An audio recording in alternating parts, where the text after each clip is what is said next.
Welcome back to the deep dive. Today, we are wading into what feels like an eternal battlefield in the corporate world. It really is. And no, I'm not talking about the fight for the corner office or, who keeps stealing lunches from the fridge. Though those are, to be fair, very serious issues. Absolutely. No, I'm talking about something much more fundamental. It's that primal structural struggle between sales and finance. It's a tale as old as commerce itself. It really is the engine versus the brakes of a company. It really is. I mean, on one side, you have the sales team.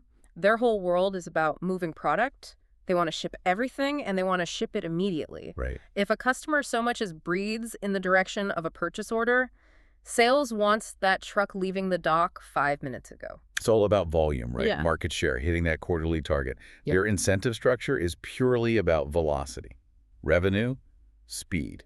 And anything that gets in the way of that is the enemy. It's exactly. To a salesperson, a process like a credit check is just. Yeah. It's a bureaucratic hurdle. It's red tape designed specifically to slow them down and make them miss their numbers. And then, on the other side of the field, holding the shield wall, is the finance department. And their perspective is, let's just say, a little different. A little different is putting it mildly. Finance is sitting there looking at the shipping report and saying, that's great that you shipped $1 million of product, Steve, but are we actually going to get paid for it? Right. That's the key question. Because if we don't get paid, that's not a sale. It's a very expensive donation. A donation to a very ungrateful charity. Precisely. And people forget, especially in low-margin businesses, one single bad debt write-off can completely wipe out the profit from 10, maybe 20 good sales. Wow. So finance is, by its very nature, risk-averse. They want to lock the gates until they see the cash. So this fundamental tension, this push and pull, it sits right at the heart of the order-to-cash cycle, specifically in the credit management process. And the referee in this ongoing boxing match is usually the ERP system. In our world, it's SAP. And from what the source material says, standard SAP can be a bit of a harsh referee. Oh, yeah. It tends to be very binary. It blocks you or it doesn't. Simple as that. Exactly. It's a blanket policy. Yeah. You set the rules, and the system enforces them without any, context or nuance. You're either in or you're out. But the reality of modern business, especially in complex supply chains, is rarely that black and white. Almost never. Yeah. You have long-standing customer relationships. You have government contracts. You have emergency supply situations where the normal rules just don't apply. And that brings us to the specific mission of today's deep dive. We're looking at a very specific, very common, and frankly, very tricky scenario that consultants face all the time. We call it the complicated change request. The one that makes you sigh when you read the email. It's the request that lands on your desk that says, okay, look, we need to track credit exposure for everyone. We need to know to the penny how much every single customer creates in debt. Okay, that makes sense. But, and here's the kicker, we only want to actually stop the truck, Yeah. Apply the block under very specific, very nuanced conditions. Right. The classic example is block this guy if he's a high-risk customer, but only if he's buying our standard widgets. But if that same high-risk guy is buying the urgent government supply stuff, you let him go. I don't care if he owes us $10 million, that order has to ship. And standard SAP configuration, it looks at that request and shudders. It just can't handle it. It's not built for if this, then that, but not if the moon is full kind of logic. So today, our mission is to master custom credit management logic. We are stepping out of the basic configuration guides and into the role of a senior consultant or, a solution architect. We're going to build a smart gatekeeper for sales orders, a bouncer that knows who to check and who to wave through. And we're going to cover both worlds, how to do this in the classic SAP ECC system, and then how it all changes, and it changes significantly when you move to S/4HANA and its financial supply chain management module, FSCM. It's a big topic, but it's one of the most powerful things you can learn to really add value. Okay, let's unpack this. We have to start with the core problem. Why can't I just go into the settings, the IMG, and toggle a switch? Why is the standard functionality not enough for this? That's the perfect place to start. So let's look at how standard SAP actually thinks.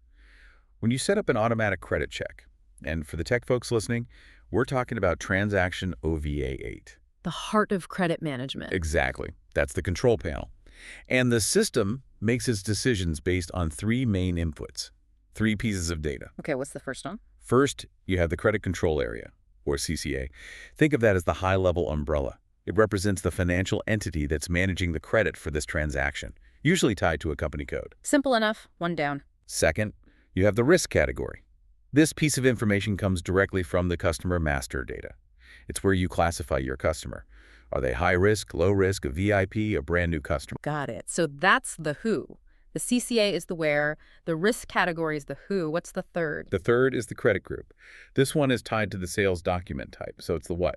Is this a standard order, a rush order, a free of charge delivery, a sample order? So if I'm understanding this right, standard SAP basically creates a three-dimensional grid.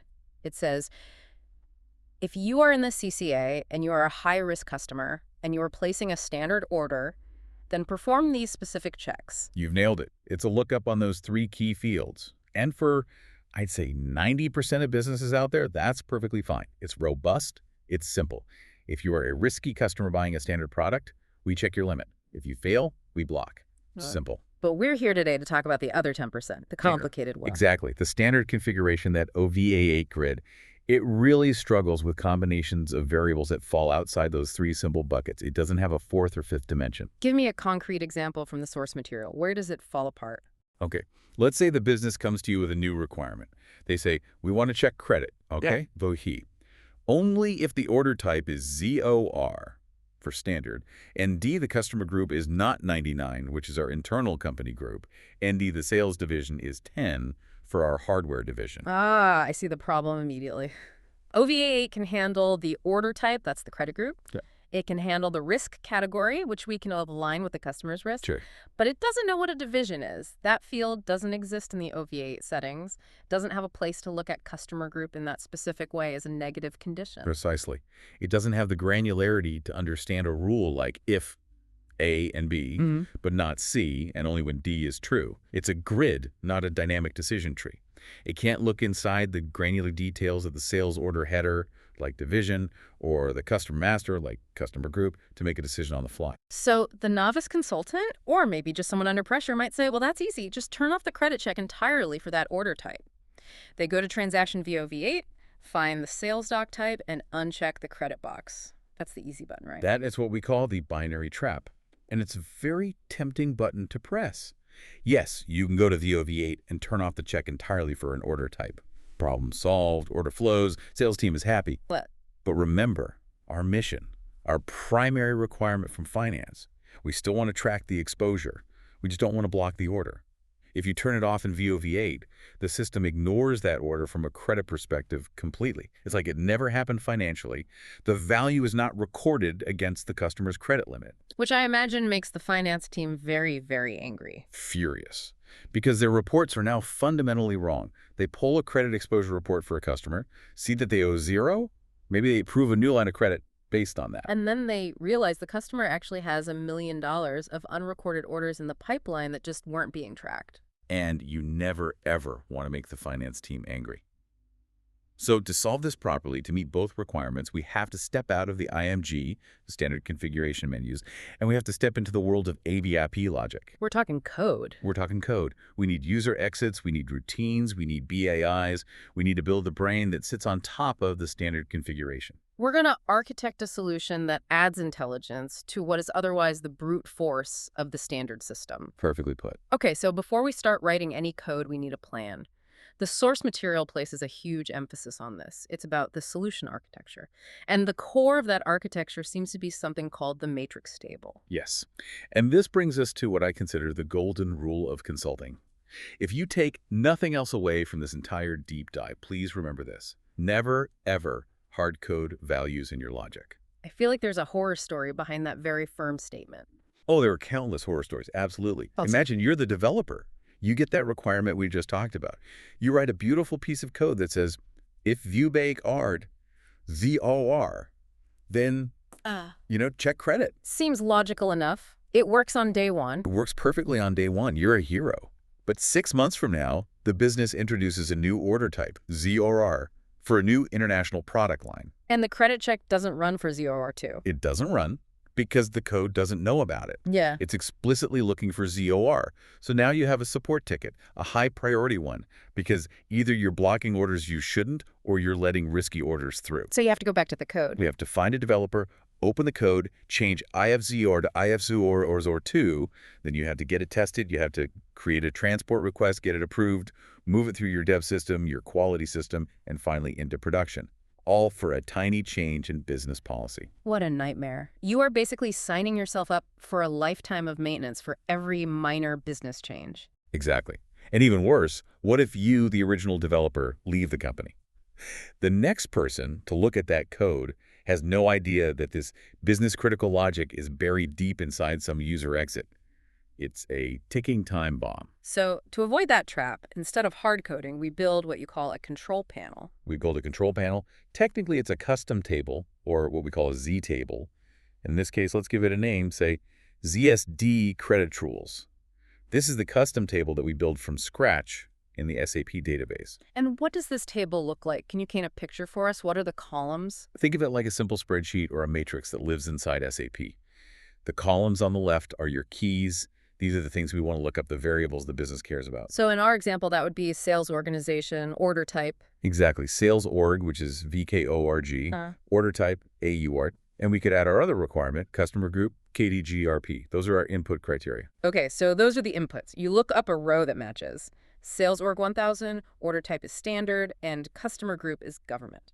What's the output of this table? What's the column on the right? It's incredibly simple. We add a single switch field, a flag, let's call it block active. It's just a checkbox, an X or a blank. Okay, so now the workflow changes completely. The business users, not the programmers, can go into this table. Correct. They can use a simple maintenance transaction like SM30. It looks just like a spreadsheet to them. They can add a new row. So they add a row, sales org 1000, order type ZOR, customer group 01, which is risky.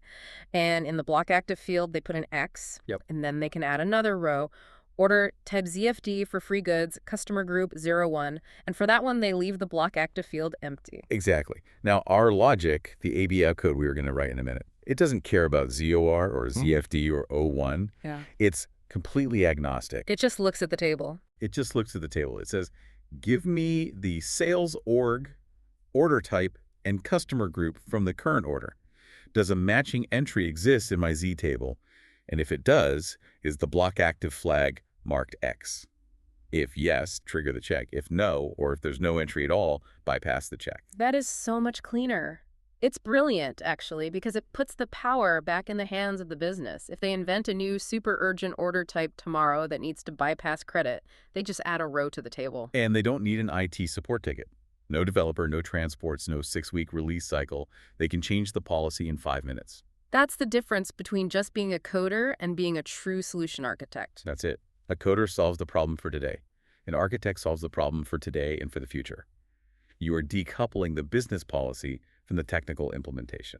I love that phrase, decoupling the policy from the programming. Okay, so we have our brilliant Z table. We have our rules defined by the business. Now we need to figure out where to plug this brain into the standard SAP process. We need to find the intervention point. The intervention point. Right. To manipulate the system effectively, you have to know the precise sequence of events. So let's walk through what happens millisecond by millisecond when a user saves a sales order. Okay, I'm a user in VA01. I've typed in my customer, my materials, my quantities. My finger is hovering over the save button. I click it.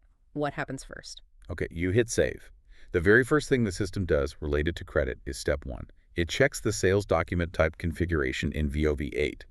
It asks a simple question. Is credit active for this document type at all? If that box is unchecked, the story ends right there. If it's checked, it proceeds. Okay, check. Then what? Step 2. It checks transaction ODG. This assigns the document type to an automatic credit control procedure. It's a linking step. If that's in place, it proceeds to the big one. Step 3. The OVA8 settings. The grid we talked about. The grid. This is where it pulls your standard rules, your credit limits, the static check, dynamic check, all of that. And this is where a standard process would either pass or fail. But you're saying there's a moment, a little gap in the process before the system actually runs all that math where we can jump in. Yes. Step 4. This is the intervention.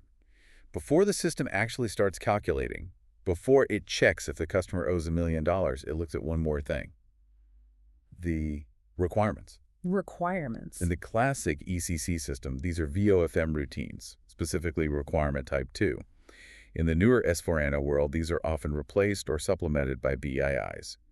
But the concept is the same. It's a final gate. So this requirement is our bouncer. It is exactly our bouncer at the door of the VIP club. And the bouncer's only job is to look at the clipboard. Our Z table is the clipboard. So the system gets to this point, and our custom logic, our bouncer wakes up, it looks at the order, then it looks at our Z table. Yep. If the Z table says block active is checked for this combination, our bouncer logic opens the door and says to the standard SAP process, go ahead, you clear to check his credit limit, do the math. And if the Z table says no block, so the flag is empty. The bouncer just waves the standard process through. Don't worry about checking his wallet, just let him in. He's on the list to bypass. And if we skip the check, the final status of the order doesn't get set to blocked. Correct. The math never runs, so the check can't fail. The block is never applied.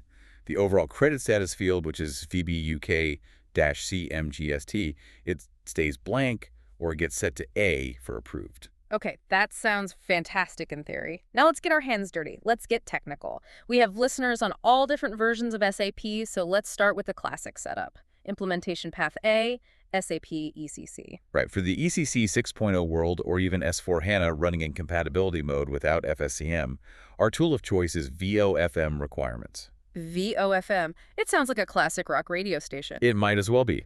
It's an old, powerful transaction. It stands for, well, nobody really knows.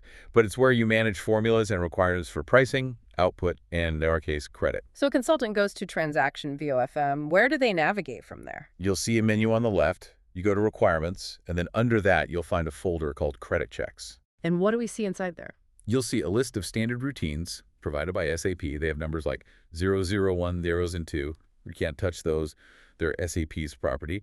We need to get a developer key from the basis team, which lets us create a new one in the customer namespace. Something starting with a 9. Typically, yes. So we create a new one. Let's call it Routine 901. This is our empty container where we'll write the script for our bouncer. Okay, we've got Routine 901. We're about to write the logic. What language does this bouncer speak? How do we tell SAP to go or stop? It speaks in a very simple language, return codes.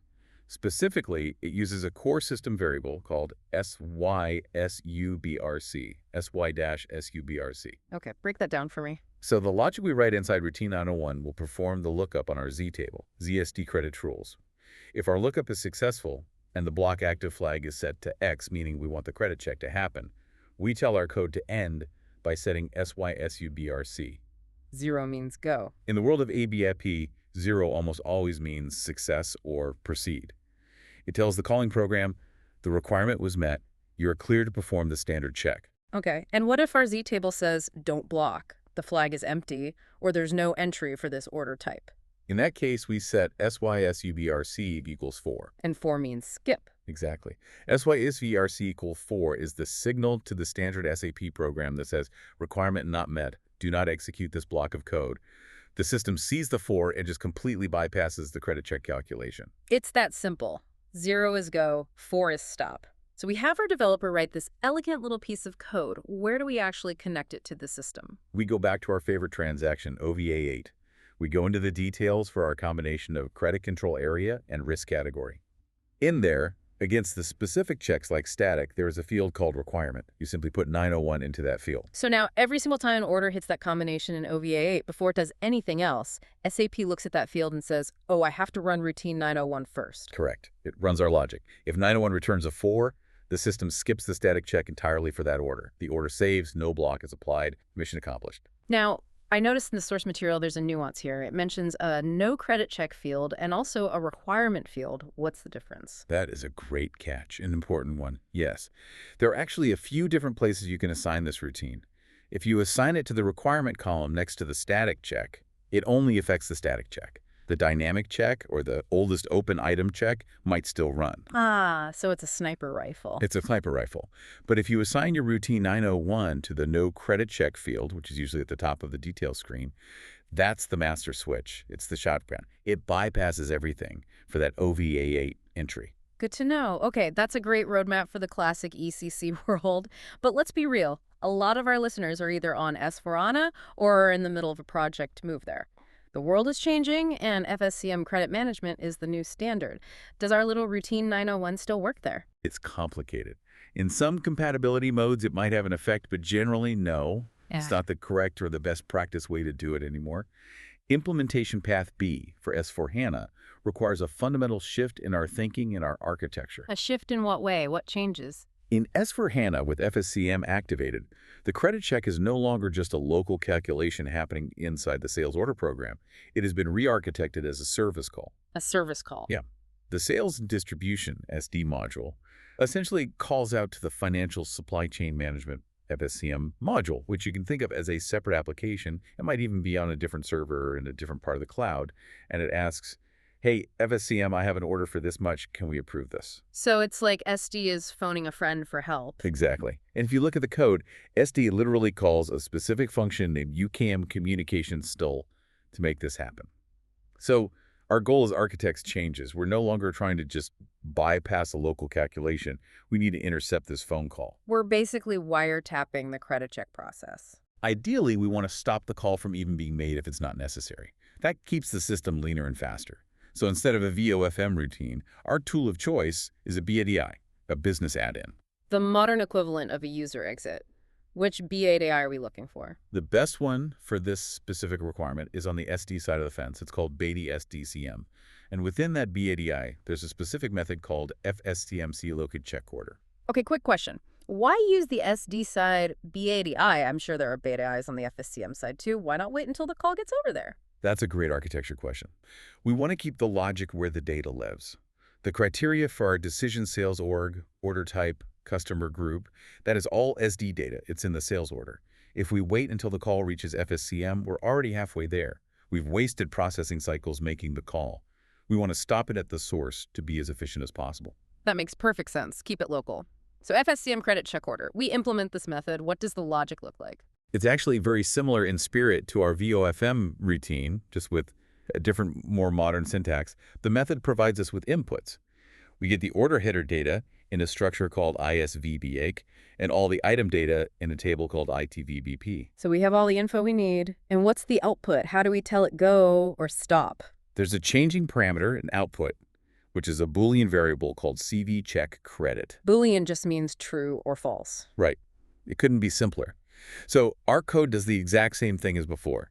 It reads the order data, looks up our Z-table. If the Z-table entry says block active, we set CVCheckCredit to true. And the phone call goes through to FSCM as normal. Correct, but if our Z-table says no block or there's no entry, We set CVCheckCredit to false. and the system just hangs up the phone, the method ends, no call to FSCM is performed, the order is effectively approved locally within SD. So really, whether it's classic ECC with VOFM and SYUSE or modern S4HANA with bodies and a Boolean flag, the overarching strategy is the same. Use a custom Z-table to hold the rules, and then use an enhancement point to check that table and tell the standard system whether to run the math or just skip it. That is the standard approach.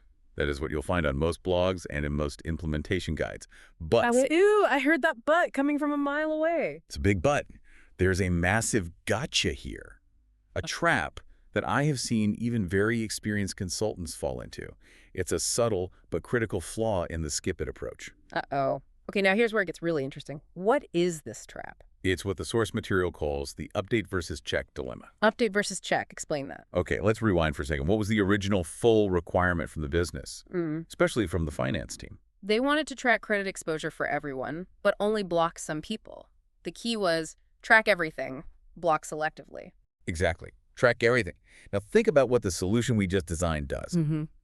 By returning SYSUBRC equals 4, or by setting that BADI flag to false, you were sending a very clear message to the SAP system. You were telling it, do not do anything regarding credit for this document. Do not do any... Okay, wait. Does that include recording the value of the order against the customer's exposure? In many standard configurations, yes. The system's logic is, well, if you don't want me to check credit, you must not want me to update the credit values either. The check and the update are often tied together in the same process. Oh, wow. So let me get this straight. I place a $1 million order for a customer who is on our bypass list in the Z-table. Our logic works perfectly. The order goes through without a block. Yep. But the credit exposure tables S066 and S067 in Classic, or UCOM item in S4, they don't get updated with that $1 million. That's the trap. Correct. From a credit reporting perspective, the customer's debt still looks like zero. They look perfectly clean. That is a complete disaster. The next day, they place another order, and the system still thinks they are clean, They could rack up infinite debt, and the credit controllers would be completely blind to it because we turned off the recording mechanism at the same time we turned off the blocking mechanism. Precisely. You've blinded the finance team, you solve the immediate operational problem of getting the truck out the door, but you have created a massive financial risk, a black hole in your reporting. So how do we fix this? This feels like a critical flaw. How do we get the system to see the debt but not stop the order? We have to completely change our strategy. The expert-level approach is what we call manipulate, don't skip. Manipulate, don't skip. Okay, I like the sound of that. How did that work? Instead of stopping the check at the front door, we let our bouncer let everyone in. We remove that VOFM routine or BADI. We allow the standard SAP credit check to run for every single order. We let the map happen. So, for our bypass customer, the system now correctly calculates the $1 million exposure, it correctly updates the exposure tables, and then it correctly says, hey, this guy is way over his limit, BLOCK. Correct. The system does all the hard work for us. It does the update, it does the check, and it prepares to set the order status, CMGST, to B for blocked. But right before it saves that final status to the database, we intervene again at a different point. So we're not using the bouncer at the front door. We have a second guy, a fixer, waiting by the exit. We have a fixer. That's a perfect analogy. In the classic ECC world, the best place for this is a very specific user exit. It's in the program LVK-MPFZ1, and the specific form routine is called User Credit Check 2. The key thing about this exit is that it runs after all the standard checks have completed, but before the final status is set in stone. And what does our fixer do in this user exit? The logic is much smarter. It goes like this. Step 1. Check if the standard system decided to block the order. If the status is not B, then we do nothing. The order's fine. Let it go. Let it go. Step 2. If the status is B for blocked, then and only then do we wake up and go check our Z table. So we only check our rules if SAP thinks there's a problem. Exactly. Step 3. Does our Z table say, actually, this guy is exempt from blocking? And if the answer is yes, we do step 4, which is the magic. We force the status back to A, approved. We overwrite SAP's decision. I see. That's brilliant. So we let the system do all the heavy lifting of calculating the exposure and updating the tables. It thinks it's going to block the order. And then at the very last millisecond, our fixer logic comes in and just swaps the block sticker for an approved sticker. Exactly. The debt is recorded, the financial reports are accurate, the credit controllers have full visibility, but the operational requirement is also met. The truck still leaves the dock. This is the expert-level fix. This ensures you meet the entire business requirement. Track everything, block selectively. That is such a crucial distinction. I can absolutely see why a junior consultant would miss that. They'd use the VOFM requirement, turn off the check, think they were a hero, until the first month-end reporting cycle comes around. And then they are definitely not a hero anymore. Right. There's another layer of complexity mentioned in the sources, another gotcha. It's called the split criteria problem. Ah, yes. The bad apple problem. I've run into this many times. This is for when the business has a requirement that's not based on the whole order, but on what's in the order. Like, block the order if they buy hardware, but don't block if they're only buying services. And the fundamental problem here is that credit checks, by their nature in SAP, are typically header-level checks. The system looks at the total value of the order. If that total value exceeds the limit, the entire order is blocked, period. So if I have an order with 10 lines of approved, non-blocked service items and just one single $10 line of hardware. One bad apple spoils the bunch. The presence of that one hardware line makes the whole order subject to the stricter check, and if the total value is over, the whole thing gets blocked. So how do we handle that kind of item-level requirement? We use our fixer again. In that same user exit we just talked about, user credit check 2, you don't just have access to the header status, you also have access to all of the order items in an internal table called XVBA. So you have to write a loop. A loop? You have to loop through every single item in the sales order. Inside the loop, you check the item category for each line. If you find any item that is hardware, or whatever the risky category is, you immediately exit the loop and allow the block to stand. You do nothing. You let the standard block happen. Right. But if you are able to loop through all 10, 20, 50 items on the order, and you find that every single item is a service item, then you trigger your bypass logic. You overwrite the B status with an A and approve the order. That makes sense. So it requires the code to be a little bit smarter. It's not just looking at the top of the page, the order total. It's reading every single line item before making its final decision. Exactly. And this is vital for businesses that sell these mixed baskets of physical goods and intangible services. Okay, this has been an amazing deep dive into the architecture. We've designed a solution. We have our Z table, we have our fixer logic in the user exit. Now we need to actually deliver this. Let's talk about the runbook, as the source calls it, section 7. Right. Implementation is nothing without documentation and testing. The first deliverable is the functional specification document. Let's call it FSSD-CR050. The dreaded FS. The document no one wants to write but everyone needs. What has to be in there to make it good? You can't just write a one-liner that says, please code custom credit logic. A good developer will reject that immediately. You need to be specific. You need to list the inputs for the logic. Sales area, order type, sold to party, net value of the order. The triggers. The triggers. Then you need to spell out the logic flow in plain English, almost like pseudocode. Step 1. Fetch the customer group from the sold to party master data. Step 2. Fetch the payment term. Step 3. Consult the custom table ZSD credit rules using these fields as keys. You're essentially writing the code in English for the developer, so there's no ambiguity. Yes. If an entry is found and the block active flag is empty, then force status to A, else do nothing. The clearer the spec, the fewer bugs you'll have to fix later. But even more important than the spec, in my opinion, is the testing matrix. I feel like you can't overstate the importance of testing, especially with something as sensitive as credit. You really can't. This is not something you want to get wrong in production. You cannot call yourself an expert consultant without a robust, comprehensive test plan. The source material suggests 5 key scenarios that you absolutely must test. Okay, let's run through them quickly. What's scenario TC01? TC01 is your positive test case for the block. You take a standard order, Zoujior, and a customer from a risky group, OVA1. You make sure their credit limit is exceeded. The expected result is BLOCK. Why is this important? It proves that your core blocking logic works when it's supposed to. It proves the rule in your Z table is being read correctly. Makes sense. What about scenario TCO2? TCO2 is the opposite. You use the same standard order, ZOR, but this time with a customer from a safe, Group O2, one that isn't in your Z table. The result should be pass, assuming they are within their limit. This proves you aren't accidentally blocking everyone. Okay, scenario TCO3. TCO3 tests the other dimension of your table. You use a free-of-charge order, ZFD, but with a risky customer, Group O1. The result should be pass. Why? Because even though the customer is risky, your Z-table rule says the order type is safe and should be bypassed. I like it.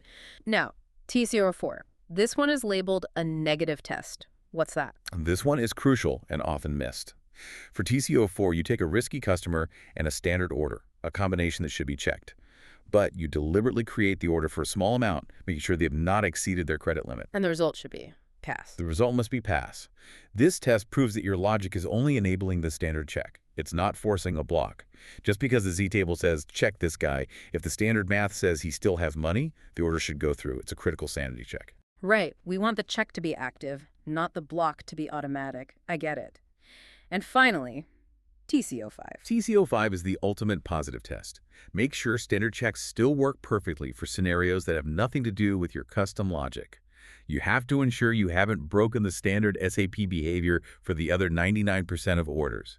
It's your regression test. If you don't run these 5 tests, you are absolutely guaranteed to get a panicked call on go-live day. Without a doubt. It will either be, why is my biggest VIP customer suddenly blocked? Or the much scarier call from finance. Why did this bankrupt guy just get a truckload of TVs? And those are definitely calls you do not want to take. Ever. All right, so we've built it, we've documented it, we've tested it, it's live in production, but things still go wrong. Let's talk about Section 8, troubleshooting and maintenance. Credit checks are a notorious black box. They are incredibly hard to debug for one simple reason. Most of the logic happens during the update task. What does that mean for someone trying to debug? It means it happens after you hit save, in a separate process in the background. If you just set a normal breakpoint in your code, the system will fly right past it because your user session is finished and the update session is taken over. So how do you look inside the black box? How do we see what's happening? You need to know your tools. First, in the transaction, say VA01. Before you hit the save button, you type H in the command box. That activates the standard debugger. The classic /H, every consultant's best friend. The best friend. But then there's a crucial second step. Once the debugger window pops up, you have to go into the settings menu of the debugger and explicitly turn on update debugging. This tells the debugger to stay alive and follow the code into that asynchronous background task. Okay, so now we can see the code. But where do we look? Where do we put the breakpoint? You need to know the magic programs. If you're in classic ECC, you want to set breakpoints in the program SAPLVKMP, or specifically in our user exit, LVKMPFZ1. If you're in the new S4HANA FSCM world, the main action happens in a class called CreelUKM And once we're in there, stepping through the code, what's the one variable we should be staring at? The holy grail is VBUK-CMGST. VBUK-CMGST. VBUK-CMGST. Sounds like a spell from Harry Potter. It might as well be. It's the credit management status at the header level. If you see that variable's value changes B, you are blocked. If it's A or blank, you are free. You watch that variable like a hawk as you step through the code to see exactly which line of logic is setting it to be. Now, the source material mentions a very common and frustrating error. It calls it the zombie block. I love this name because it perfectly describes the problem. This is when a consultant calls you, totally exasperated, and says, I did it. I turned off the check. My logic worked. It bypassed the static check. But the order is still blocked. It's like a zombie. It won't die. Yeah, why would that happen? It happens because OVA8 is a hydra. It has many heads. The consultant successfully cut off one head. They disabled the static check, which is the credit limit check. But they forgot that maybe the oldest open item check is still active, or the dunning level check is active. Ah. So the customer didn't exceed their limit, but they have a single invoice from 90 days ago that still hasn't been paid. Exactly. And standard SAP blocked them for that reason. The static check passed, but the oldest open item check failed. Your custom logic needs to be designed to bypass all the active check types if that is the business intent. You can't just cut off one head of the hydra.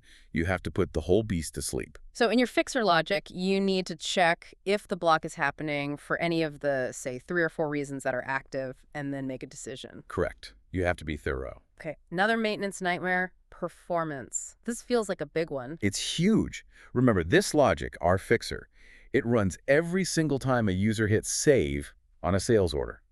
If you write bad, inefficient code here, every single sales order created in the company could suddenly take an extra 10 seconds to save. The users will revolt. The system will grind to a halt. So what constitutes bad code in this context? The cardinal sin is doing something like select Yeah. from a massive table like VBAP, the sales item table, or even worse, doing a database lookup inside a loop. You want to use select single wherever possible and make sure you are selecting on fields that have a database index. Keep it lean, keep it fast. And the source also mentioned something about buffering our custom Z table. Yes, this is a very easy performance win. Yeah. Our table, the FD credit tools, is what we call a customizing table. It's small, maybe it has 50 or 100 rows at most, and it doesn't change very often. Right. So in the technical settings of the table, in transaction SE11, you should turn on full buffering. And what does that do, practically? It tells the system to load the entire table into the application server's memory when it starts up. So when our code runs and needs to check the rules, it doesn't have to make a round trip to the database every single time. It just looks in its own pocket in memory. It makes the check instantaneous. That's a great tip. Okay, finally, the source talks about the reorganization nightmare. This is the hangover after the go-live party. Let's say on Monday, your business user goes into the Z table and they add a new rule. From now on, block all orders for customers in the retail sector. Okay, seems simple enough. The rule works for all new orders created from Tuesday onward. Yeah. But what happens to the 5,000 open sales orders that were created last week for retail customers? Nothing, right. They just stay as they were. Exactly. They don't magically update themselves. The credit check only runs when you create or change the order. So if you want to apply these new credit rules to all your old existing open orders, you have to run a credit reorganization program. That would be transaction F.28. Or the program behind it, RVKRED77. What this program does is, in effect, it opens every single sales order in the system that meets your criteria, and it pretends to save it again, which re-triggers all the credit logic. That sounds incredibly heavy. It is one of the heaviest, most resource-intensive jobs you can run in an SD system. It locks tables. You never, ever, ever run this during the business day. This is a weekend job scheduled for 2 a.m. on a Sunday. So if you run F.28 at 10:00 a.m. on a Tuesday. You will bring the entire company to a standstill. You will be very, very unpopular. Noted. Weekend activity only. And Bring snacks for the monitoring team. It can take a long, long time to run. Wow. Well, we have covered a tremendous amount of ground here. We've gone from the philosophical war between sales and finance all the way down to the technical guts of a user exit.